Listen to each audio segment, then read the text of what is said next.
같이 보실 말씀은 열왕기상 15장 1절로 8절까지의 말씀입니다. 한 목소리로 말씀 합독하시겠습니다. 느바세 아들 여로보암 왕 18째 해에 아비암이 유다 왕이 되고 예루살렘에서 3년 동안 다스리니라. 그의 어머니의 이름은 마아가요 아비살롬의 딸이더라. 아비암이 그의 아버지가 이미 행한 모든 죄를 행하고 그의 마음이 그의 조상 다윗의 마음과 같이 아니하여 그의 하나님 여호와 앞에 온전하지 못하였으나 그의 하나님 여호와께서 다윗을 위하여 예루살렘에서 그에게 등불을 주시되 그의 아들을 세워 뒤를 잇게 하사 예루살렘을 견고하게 하셨으니 이는 다윗이 햇사람 우리아의 일 외에는 평생의 여호와 보시기에 정직하게 행하고 자기에게 명령하신 모든 일을 어기지 아니하였음이라. 르호보암과 여로보암 사이에 사는 날 동안 전쟁이 있었더니 아비암과 여로보암도 사이에도 전쟁이 있으니라. 아비암의 남은 사적과 그 행한 모든 일은 유다 왕 역대 지략에 기록되지 아니하였느냐. 아비암이 그의 조상들과 함께 자니 다윗성에 장사되고 그 아들 아사가 대신하여 왕이 되니라.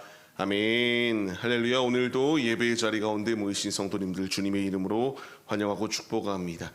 같이 나눌 말씀의 제목은 우리를 향한 등불이 꺼지지 않도록 이라는 말씀의 제목 가운데에서 은혜를 나누도록 하겠습니다. 우리는 매 순간순간마다 주님이 우리를 향한 그 등불이 꺼지지 않기 위하여 열심을 다하는 믿음의 모습이 우리에게 있어야 됩니다.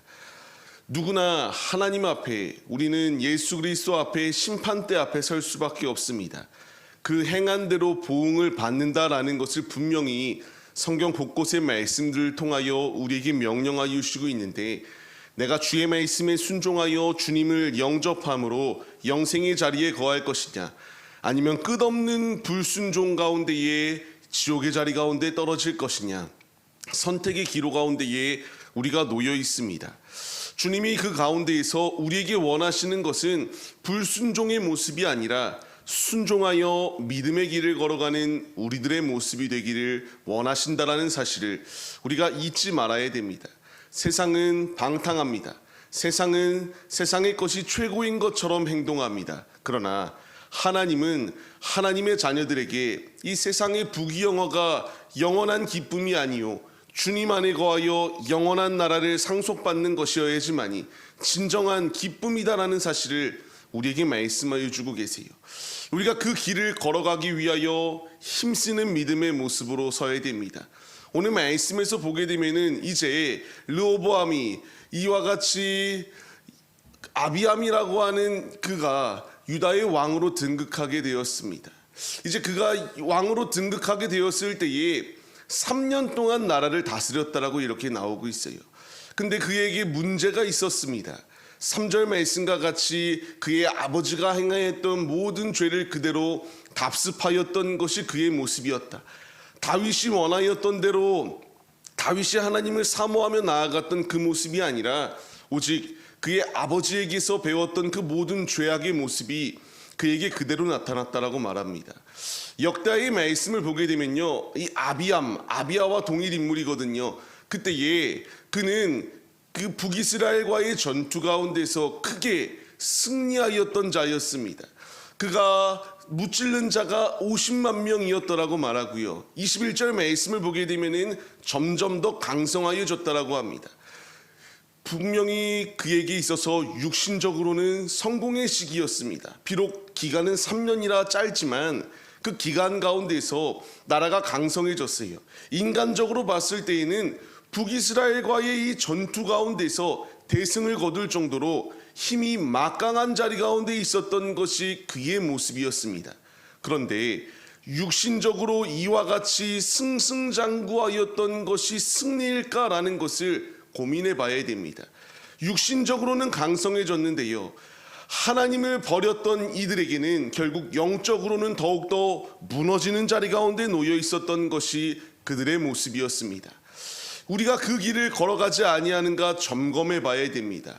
하나님이 원하시는 것은 단순하게 육신적으로 내가 사는 삶의 현장 가운데서 강성하여지기만을 원하시는 것이 아닙니다. 날마다 우리의 신앙이 장성한 분량에 이를 수 있도록 주님이 원하시고 계신다는 사실을 우리가 잊지 말아야 해요. 이 아비암이라고 하는 자는 결국 이와 같이 짧은 기간 가운데에 북왕이라고 하는 그 전투 가운데에서 승리를 맛보았지만 하나님을 의지하지 아니하고 계속된 우상 생활 가운데에 점점 육신은 강하여지는 것처럼 보여지지만 영적으로는 완전히 쇠약해져 버린 연약한 자의 모습이 그의 모습이었음을 우리가 교훈 삼아야 됩니다. 우리 역시 하나님과 동행할 때에 영적으로 강성해집니다. 그러나 하나님을 멀리할 때에 주어질 것은 영적인 강성이 아니라 쇠퇴요, 쇠약이요, 무너지는 자리 가운데 거할 수밖에 없다는 사실을 우리가 잊지 마시기 바랍니다. 그렇다면 우리가 어느 길을 걸어가야 되겠습니까? 1절로 8절까지의 말씀은 아비암에 대하여 나오는 것 같거든요. 근데 4절 이하의 말씀을 봐야 돼요. 하나님께서 다윗을 위하여 예루살렘에서 그에게 등불을 주셨다라고 기록되어지고 있어요.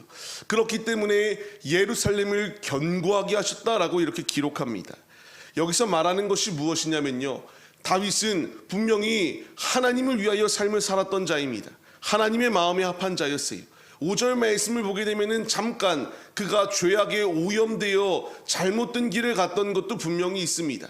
그러나 분명히 기록되어진 것처럼 우리아의 일 외에는 하나님 보시기에 정직히 삶을 살기로 모든 명령을 지켜나가기로 힘썼던 것이 다윗의 모습이었다라는 겁니다. 그가 이와 같이 은혜 가운데에 사모하며 주님의 길을 걸어갈 때에 하나님께서 그에게 더하여 주셨던 약속의 말씀을 기억하시고 그에게 등불을 거두어 가지 아니하시는 놀라운 은혜가 임하였습니다. 단순히 다윗에게만 주어졌던 것이 아니라 북이스라엘과 남유다의 모습을 보게 되면요, 북이스라엘은 왕조가 9번이나 바뀌었어요. 계속된 반역으로 싸움을 하기 바빴습니다. 그러나 남유다는 하나님의 은혜 가운데에 이들이 죄악된 자리 가운데도 분명히 놓여 있었지만 남유다를 약 400년 가까이 왕조가 이어져 올 수 있도록 하나님께서 은혜를 베푸셨던 것을 볼 수 있게 돼요. 여기서 우리에게 주시는 말씀이 무엇이냐? 내가 하나님의 말씀에 순종하여 믿음의 길을 걸어갈 때에 하나님께서 우리의 등불을 거두어 가지 아니하시고 나의 가족에게, 나의 가정 가운데에, 나의 이 앞으로에 있을 모든 이 후손들에게 주님이 은혜의 은혜를 더하여 주신다라는 것을 분명하게 말씀하여 주고 계세요. 신명기 5장 말씀을 통하여 주님을 사랑하고 주님의 계명을 지키는 자에게는 천대까지 은혜를 베푸시겠노라고 하는 주님의 약속의 말씀이 있습니다. 다윗에게 이와 같은 약속이 적용되어서 그의 가문 가운데에 계속하여 가문이 멸절당하지 않고 이어져 올 수 있도록 주님이 역사하여 주셨고요. 결국 그 후손으로 가장 위대하신 우리의 왕 되신 예수 그리스도가 그 예수 그리스도의 족보에 들 수 있는 놀라운 축복이 임하였던 것을 볼 수 있게 됩니다. 이제 우리가 그 믿음의 길을 걸어가야 됩니다. 하나님의 말씀을 무시하고 내 마음대로 살아가 육신의 강성함을 쫓는 자들이 아니라 하나님의 말씀에 순종하고 하나님만을 사랑하여 천대까지 주님의 은혜를 부어주시는 그 은혜를 맛보는 자들의 모습이 바로 우리의 모습이 되어야 된다는 사실을 분명하게 말씀하여 주고 계십니다.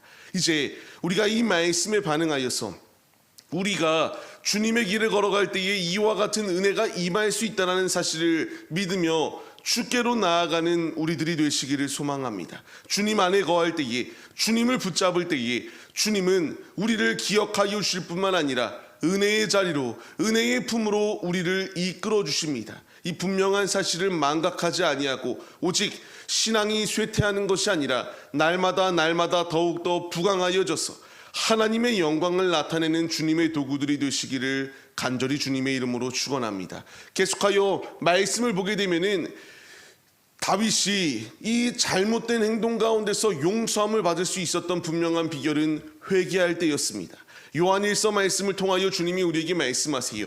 죄를 자백하기만 하면은, 내가 주님 앞에 나의 죄를 시인하기만 하면은 주님께서 우리의 죄를 사하여 주시고 우리를 모든 불의 가운데서 깨끗하게 하실 것이다라고 말씀하십니다.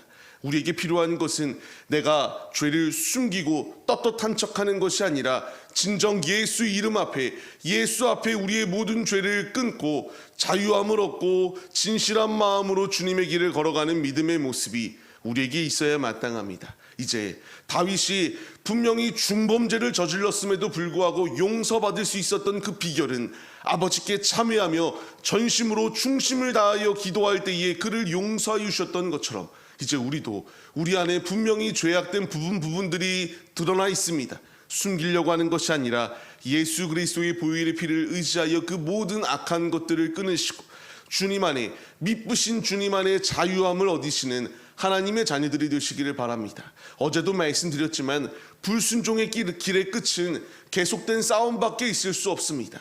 이제 아비함의 시대가 이르렀지만 그 가운데서도 계속하여 전쟁이 있었다라고 이렇게 기록되어집니다. 불순종은 우리 역시 끊임없는 전투 가운데에 이와 같은 전쟁이 야기될 수밖에 없음을 잊지 마시고 믿음으로 주의 말씀에 순종하여 주님 안에서의 참 평안을 누릴 수 있는 하나님의 자녀들이 바로 우리들의 모습이 되시기를 주님의 이름으로 간절히 축원합니다. 말씀을 받는 성도님들, 이제 우리가 오늘의 삶의 자리 가운데서 주님의 등불이 끊어지지 아니할 수 있도록, 끊어지지 아니할 수 있는 길은 오직 주님을 사모하며 사랑으로 주님 앞에 나아갈 때에 주님의 등불이 끊어지지 아니할 수 있다. 우리를 향한 그 등불이 꺼지지 아니할 때에 우리에게는 희망이 있고 우리에게는 소망이 있으며 우리에게는 기쁨의 순간으로 다가올 수밖에 없다라는 사실을 잊지 마시고 마지막 때가 도래하는 이 때에 헛되고 헛된 세상의 것을 쫓는 것이 아니라 오직 생명의 길 되시는 주님만을 쫓기에 앞장서시는 하나님의 자녀들이 되어서 등불이 비추어지고 은혜를 충만히 누리시는 하나님의 자녀들이 되시기를 주님의 이름으로 간절히 축원합니다.